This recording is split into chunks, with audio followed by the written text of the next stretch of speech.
Aqui é uma coisa que daí a gente pode estender, que seria o quinto caso, tá? No quarto caso, a gente tem quando o objeto está exatamente em cima do centro da circunferência, centro de curvatura do espelho. O que acontece? Ó? Mesma coisa, dois raios, um saindo em linha reta, refletindo e voltando pelo foco, outro indo, nesse caso, pelo foco, refletindo lá embaixo e voltando. Nesse caso aqui, a imagem, em vez de ir no vértice, né, ele passa pelo foco.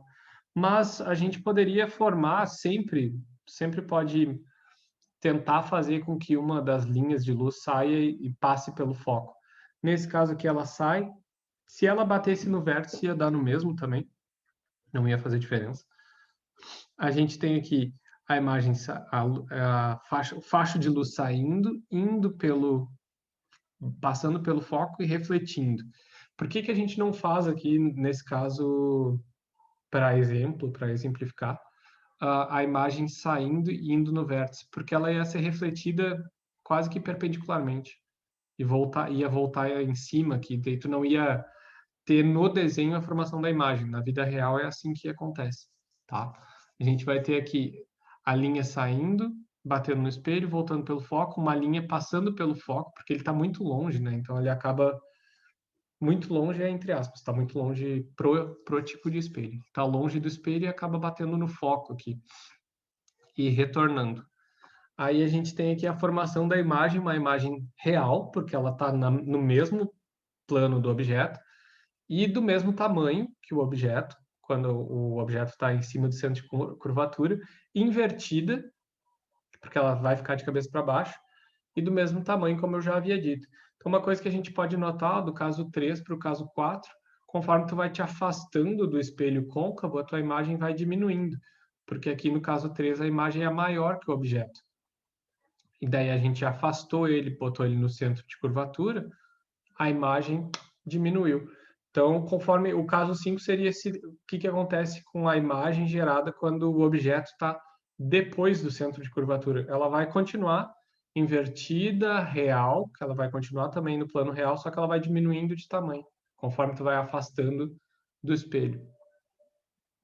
E para o espelho convexo, a gente só tem um tipo de imagem formada, e o espelho convexo é o que a gente normalmente mais vê sendo utilizado, porque ele é utilizado nos ônibus. Para quem anda de ônibus, aqui.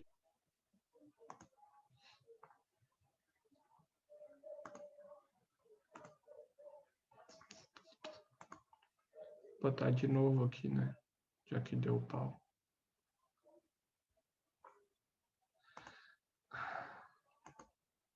Então, só para completar o que eu estava dizendo, o espelho convexo é o espelho mais comum para nós, porque ele é aquele espelho de ônibus, aquele que fica lá no fundo do ônibus, é um espelho assim, né? Ele faz esse movimento aqui, parece uma calota. Ele é usado porque ele aumenta bastante o campo de visão das pessoas que estão olhando nele. Então, nesses casos do espelho convexo, o que a gente vai ter? Ó? A imagem é muito parecida com o espelho plano, ela é formada pelas projeções dos raios refletidos. Ó. Tu tem aqui o inicial saindo do objeto, batendo no espelho e refletindo. O outro vindo do objeto, batendo no vértice e refletindo. E aqui a gente tem as projeções, ó, desses raios refletidos. Quando a gente tem o encontro das projeções, forma-se a imagem.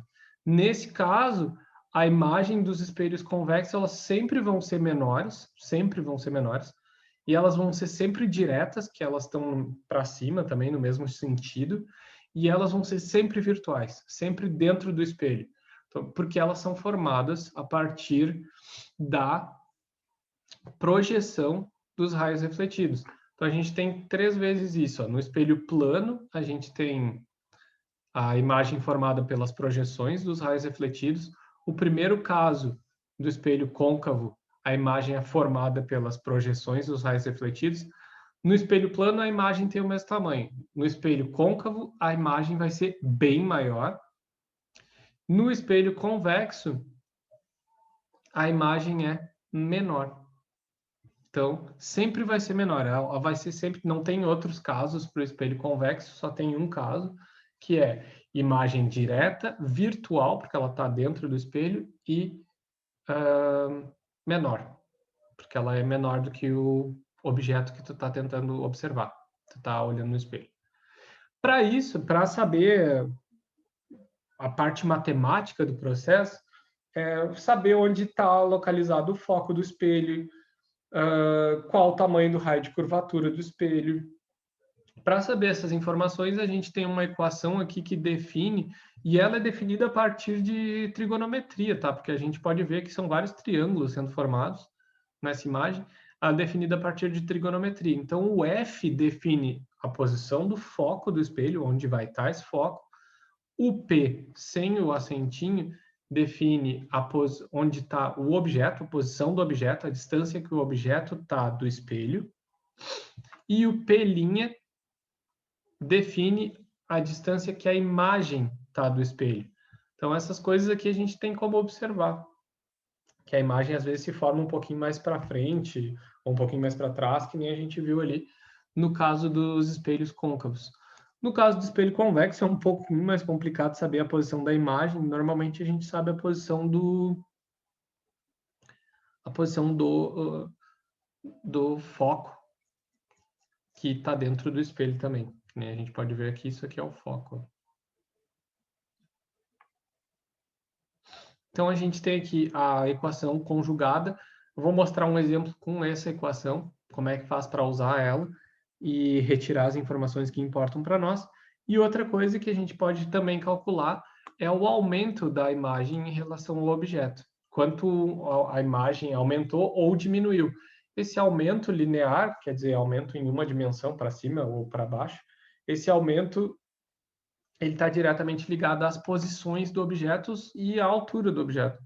A gente pode ver que, o que é óbvio, né? Se tiver aumento, a gente vai ter o y', que seria o tamanho da imagem, dividido pelo y, que é o tamanho do objeto. Então, se tiver aumento, o y' vai ser maior que o y.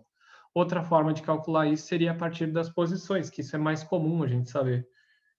A posição da imagem dividida pela posição do objeto. O negativo aqui representa onde vai estar, por que vai estar, por que vai ser assim. Normalmente porque a posição do objeto pode ser virtual, né? Então acaba que o aumento ele está diretamente ligado a isso. Então, outra coisa que acontece é que a gente tem que prestar atenção para saber os sinais dessas coisas, tá? Então, o sinal ele é totalmente ligado aonde está o objeto, onde está a imagem. O objeto, tá vendo aqui? Essa aqui é a parte de trás do espelho, tá?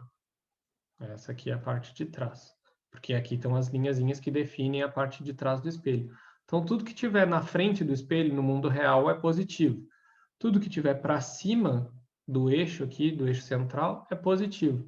Se a imagem for invertida, ela tem um tamanho negativo. Para isso que aparece sinal negativo aqui. Se a posição da imagem for para dentro do espelho, ela vai ser negativa, se ela estiver para dentro do espelho. No caso, por exemplo, do espelho convexo, a imagem está sempre numa posição negativa. No caso do espelho plano, a imagem está sempre numa posição negativa, porque elas estão dentro do espelho. O objeto sempre vai ser positivo, tá? Aí nos casos dos espelhos côncavos, desculpa, nos 3 casos do espelho côncavo que a gente vai ter uma imagem também real, então essa imagem real vai ser positiva, porque ela vai estar no mesmo plano do objeto, ela vai estar com uma posição positiva, entende? Então aqui isso aqui define se a posição do objeto é positiva ou negativa, tá?